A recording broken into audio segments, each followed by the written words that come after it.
Hello there, my very good friends. On today's wrestling news video, WWE major concerns over Sami Zayn revealed. An NXT star is awaiting creative before heading to the main roster. Kenny Omega is teasing a frankly absurd dream match, but I really want to see it. And WWE are bringing back two historic pay-per-view brands this May. I'm Andy Murray. I'm Michael Hamflett. And this is the news. Let's kick things off by talking about Sami Zayn and some concerns that WWE had this week that ultimately proved unfounded. I think they're concerns actually that a lot of people had, and we'll be talking about them on a video that's going out on Sunday. But anyway, following the recent groundswell of support for Sami Zayn, Dave Meltzer on Wrestling Observer Radio noted that this week on Raw, WWE were a bit worried that when Cody was in the ring, doing his in-ring segment, he would get a chance for Sami, which would obviously derail the whole business and cause some problems. This ended up not happening. Cody was thoroughly over throughout the night, but this is why we had Paul Heyman cutting Cody off in the middle of this segment, rather than having him going on and on and on, thus increasing the risk of chants taking things over. That's why Paul came in. So, seems like these chants, you know, if they did happen, they certainly didn't come across on TV. And it looks very much like everything is safe.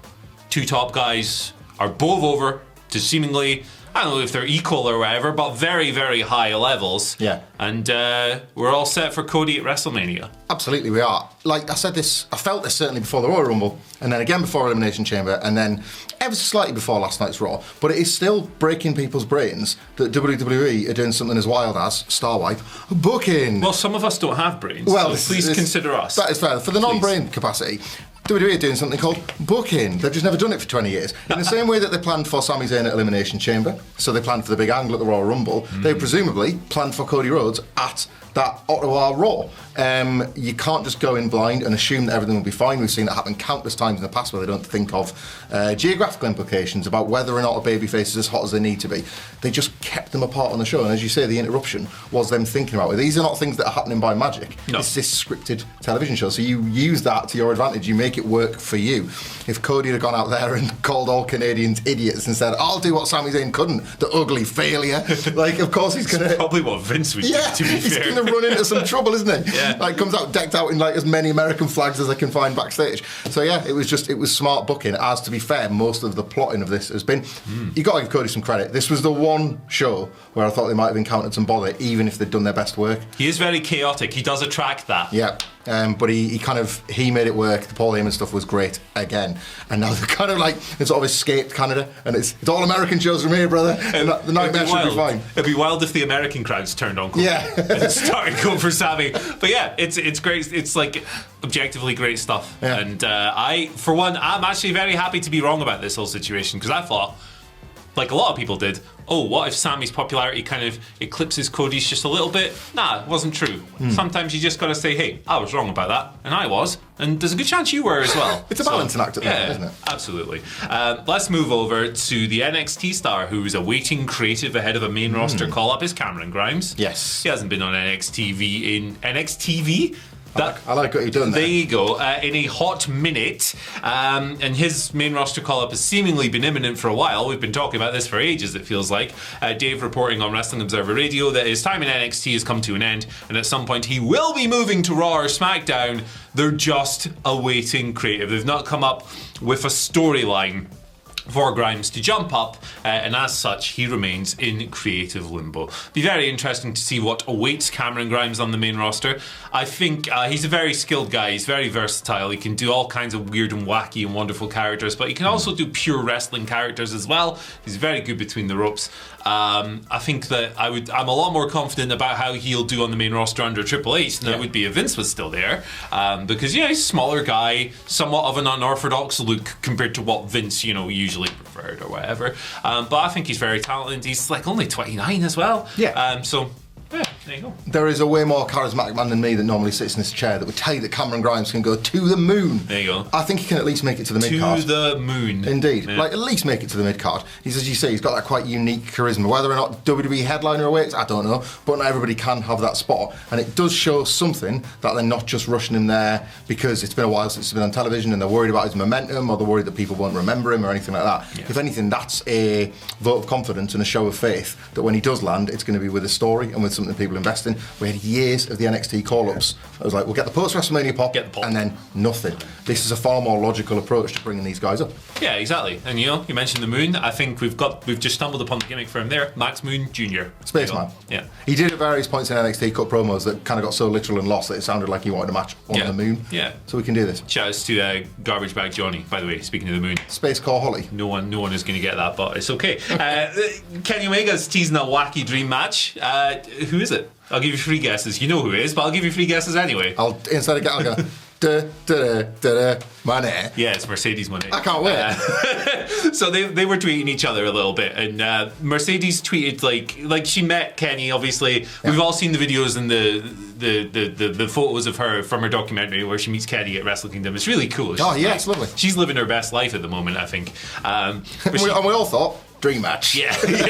Well, she tweeted that, tagging Kenny, saying, "So nice to meet you until our paths meet again." Kenny has quote tweeted that, saying, "Our work with New Japan isn't quite done yet, so I'm sure they will. I hear sometimes they do mixed matches now." So he's obviously trying to tease things up a little bit. So, like, it's very unlikely you will see this as a straight up intergender match because New Japan and AEW don't do those things. Yeah. And those are the primary companies. Well, it's Kenny Omega's home promotion, and Mercedes is primarily working for New Japan at the moment. But a mixed tag maybe might be on the card. As Sidgwick pointed out this morning, we had the Adam Cole Britt Baker deal last year.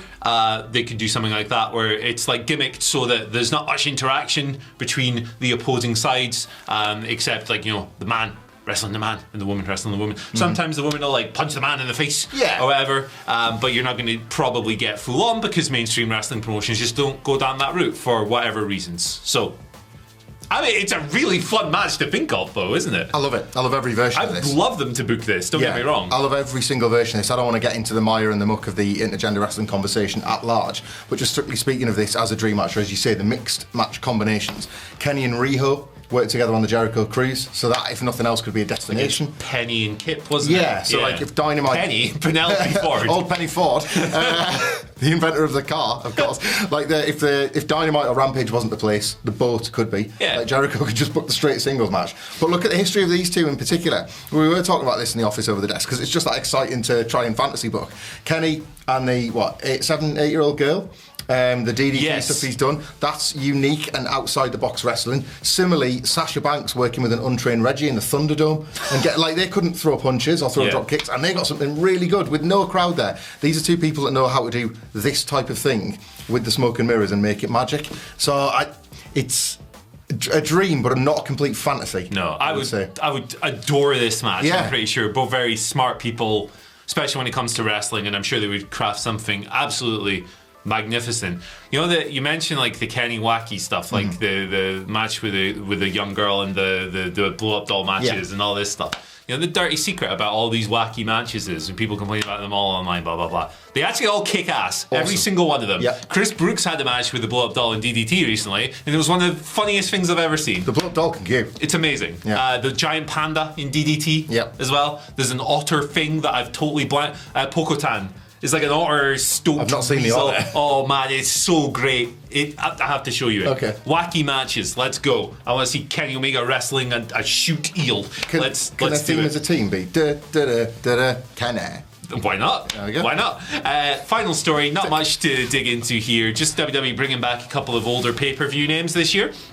Backlash has lost its WrestleMania at the front of it for the first time since 2020, and WWE has actually scheduled 2 pay-per-views here for May. So yeah, Backlash is the first one. It's on the 6th of May, and then on the 27th of May we are getting King and Queen of the Ring. So it sounds like they're repurposing the Queen's Crown tournament, making it a proper Queen of the Ring tournament, which they probably should have done all along. And now for the first time since 2015, the tournament is getting its own dedicated event.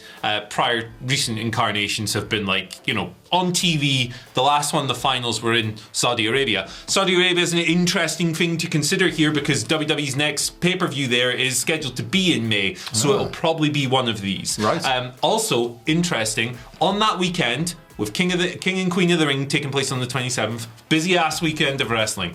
So, what's the name of the holiday in America there? Memorial Day weekend. Memorial Day weekend. It's usually when AEW does Double or Nothing, brother. And AEW Double or Nothing has been on this Sunday for the past 2 years. So, Saturday, King and Queen of the Ring. Sunday, Double or Nothing. What a weekend. And then straight into Monday with Raw and Tuesday with NXT. It gets bigger and bigger. That's it, it's just going like that.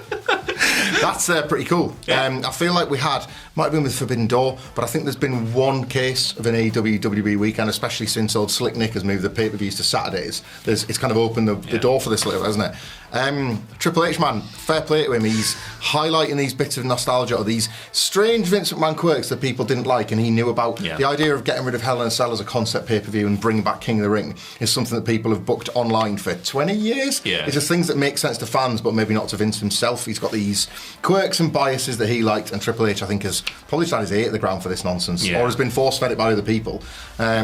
I think that King of the Ring as a pay-per-view is great. It holds a lot of nostalgia for me. Never drew, did it? That's why Vince didn't like it. That was his justification. Historically, never drew, because in his mind, you've got to promote a match that people know rather than one they have to speculate on out of a combination of 8 or whatever. But for fans, it's a very, very fun one-night experience. For crusty old dudes like us, especially, who grew up when this was a regular thing, it's really exciting. You wanted to see your Bretts go the distance, your Owens go the distance, your Mabels get the SummerSlam title matches. You definitely wanted all of those 3 things. 100%. Like Mabel especially. My personal favourite King of the Ring is the Rikishi run, man. Absolutely sensational stuff. Obviously there's more classic examples, but for me, in my fandom, that's the one. Speaking of weird stuff, let's do the questions. We've brewed to the community. Joy on a Friday. We've brewed to the community for this one here because it's Friday. Why not? And the Eel's here, so he's here in 2 forms actually. How do you do it? We are doing our community work, charity work, question work. Rockets21 asks, "Good morning, Bad and Baldy." I guess you're bad. I'll say bad today. Bad Dad. There you go. Remember him? That's true as well. Remember him? Adam and Joe. Shout outs. If you could choose one wrestler to be your flatmate, who are you choosing, and why is it Bastian Booger? Would you live with Bastian Booger? God, I absolutely would not live with Bastian Booger. Kitchen would be a state. I tell you what, I would pick Kip Sabian because he strikes me as a very clean man. He's very well groomed and he'd look after the place. I was going down the same route. I was going to say Adam Cole. He seems like somebody that would just be really nice about everything. He'd definitely, you'd not have any fights about sharing the milk. He'd always get that extra one in on his way home from work, something like that. He's just really well liked, so when people came around to see him or you, he's not one of them mates that you're like, I can't really mix friendship groups here. Adam Cole's a safe bet, isn't he? So and he's super handsome as well. He's if you happen to be single and looking to mingle, you just throw him out there as bait. And go, hey, look at my housemate, come round. Here's my buddy. And then you're there looking like a slug. That's my reality. And he does play games, but I reckon you could do him at PES or FIFA. I don't think football games are his thing. No, you could absolutely smoke him at games like that. Another one, Powerhouse Hobbs, because I would look at him every day with his gigantic muscles and go, that's aspirational, that is. I need to follow that. I need to be better and actually get myself in the gym. Do you have a book I could read on this, Mr. Hobbs? Well, funny you should say that. Just so happens. Love that man. He's one of my favourite wrestlers. Right, Rune Kolos has been on. You know about this because you got kids and stuff. Which Teletubby could reasonably win a fatal 4-way championship match? Go. Tinky Winky. Oh, wow, okay. Tinky Winky can go. Pooh can not go. Poe's a loser. Poe's the jobber. Poe's a prick. I always get Lala and Dipsy mixed up, but one of them's got a twisty gimmick on the head, and it's just not sturdy enough as a weapon. If you're going in, you need a sharp charging like bull. You need the sort of unicorn horn. But Tinky Winky's the biggest. He's the cat in the hat. I'm pretty sure he's he or she actually. I'm not sure what gender a Teletubby is, but Tinky Winky could pick up Nunu. That Hoover fella, and just launch him like Roman did to Dominic that time. I could just send Nunu absolutely flying. You know, like when Brock Lesnar throws office chairs? Yes. Tinky Winky with Nunu. Exactly like that. I got a wild card pick. Go on. The baby that's in the sun. Oh, yes. No one's hitting a baby. Also, it's the sun. If you touch it, you will burn alive. Yeah. Burn alive pukes. I'm the sun. I'm the flipping sun. Screw you. That's Bray Wyatt's new gimmick. The sun. Let us know the hardest Teletubby in the comment section below. Great question. Bray Fryett. Bray Fryett, because he likes hotel breakfasts. Hello. Ask me a question about hotel breakfast. Love hotel breakfast. Sausages. Loads of them. 5 at a time if you're in a buffet. Although it's awkward when it's like, it's one of those buffets where you don't get it, it's not laid out and you have to ask. Yeah, I do know, Murray. You have to shamefully go out with like 7 sausages. Have you ever witnessed me do that in real life? No, I never have. No, but I had to do it the other week in the great city of Sunderland, and oh boy. Altrincham Premier Inn, shout out New Japan 2018. Yeah, there you go. Shout outs to Yoshihashi losing all his mates, looking very sad, and then getting a takeaway and going back to the Premier Inn. Poor guy. Chris Taney asks, what brand of chocolate do you guys enjoy best? I don't get this part, so maybe I'm being dumb. P.S. Did you hear about the Flatty's cousin in the States took out an 84-year-old woman? What? We can't laugh and joke if something terrible has happened. Is this a horrible atrocity that's come to light, or is this a joke? I don't know. Someone let us know, please. We'll Google this after the fact. It's not the kind of news we report, is it, really? No. What's the best chocolate? I think... it's not... I tell you what, it's not. Just sorry to cut you off. Hershey's. That stuff stinks of puke. It's not great. Sorry, American fans. Jeez. Yeah. I think I'd have to go with Ferrero Rocher, I know it's like... Obviously, people with nut allergies kind of get involved, and it's... markets itself as posh, and it's not really as posh as it thinks it is. But the gimmick of the Nutella hazelnut wrapped nut inside is just such an added bonus. You're showing your bourgeoisie roots there. I know. Why don't you? Champagne socialism with my chocolates. Here he is, driving his Lamborghini to work, parking it outside in Gateshead. It'd be stripped within 20 minutes, wouldn't it? Like, you'd left with one wheel. Just how I pay the mortgage. I drive one up to the office, sell the parts, and then pay the mortgage, and then do it again next month. There's a good chance, actually, if you parked a car outside this office, it would get sold by that rat that lives up in the bin. He's a big boy. He is, but I'm thinking of setting this prick after him. What do you reckon, pal? He sounds, no worries. He's not had his morning cocaine, I don't think. My favourite chocolate is a Dime Bar. It's just best. It's just nice. I like the crunchy... We've had this conversation in the office before, and leave your reply in the comments. You have £1 and you go into the shop to buy 1 bar. Of that usual range, I'm going 12. Jeezy You get 2, it's a flake without the mess, and it's like Cadbury's chocolate, which is dependable. That's a good shout. I do enjoy a twirl, because like the outer coating holds the inner coating together, and it's a nice texture. A big Bueno fan, obviously. Yes. I used to be big on the white Buenos, but like the little crumb stuff. What is that about? Why does it fall off? Just give me a cheap white Bueno. Just chocolate. I don't want the bollocks. Just give me the chocolate. Buy a Bueno Hippo if I wanted one of them. Boom. And I like those hippos. They're full of the goo, and the goo is really good. But, White Twixes. White Twix. A goated, underrated IMO. Most chocolates are improved when you make them, white chocolate's really nice. And apart from the white Lion Bar, because it looks like when 90s sheep poo, when it would go white because of weather conditions. You know what's whack? White hot chocolate. Hot take. Yeah. It's garbage. It's garbage. It always smells of puke as well. More hazelnut chocolate, the better for me in hot chocolate. Yeah, I'm a total Tory when it comes to hot chocolate, to be honest. I got my partner one of these velvetizer gimmicks for Christmas the other year, and what that is a brand in the UK. What is that? That sounds it's amazing. Great. It's a brand in the UK. It's called Hotel Chocolat, and it's basically this jug that froths, heats, stirs the milk, all that together, and it comes out like really nice and like foamy and like what you want from a hot chocolate.